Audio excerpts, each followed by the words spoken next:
Kusudi la maisha ya mwanadamu hayawezi kuelezewa mbali na agizo kuu. Kwa namna yoyote utakavyoelezea maisha yako, kama hauwezi kuliona agizo kuu ndani ya hilo kusudi, sio kusudi. Kwa sababu kama Mungu anaweza kuandika kitabu kupitia watu ambao waliwatumia Mwanzo mpaka Malaki, na katika uandishi huo ameweka ujumbe mmoja kwa namna mbalimbali, kwa njia nyingi, ujumbe wa ukombozi.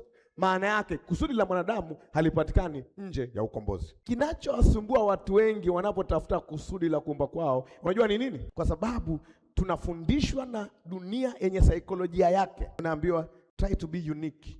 Unajua try to be unique, jifanye wa tofauti kidogo. Ukinikuta nachambua Biblia kutoka Mwanzo, unasema mimi nianze Ufunuo ili we nini? Unique. Unaona imeandikwa Yesu akaanza kutoka Musa. Nasema Yesu alianza kutoka Musa, mimi naanza kutoka Malaki. Uniqueness. Tunaogopa kufanana. Ndio kwa nini tunaogopa kufanana? Kwa sababu tunapenda kushindana. Kwa unafikiri utafumbua kitu bora kuliko wengine. Kwa hiyo kusudi la Mungu linapatikana kwenye hiyo. Okay.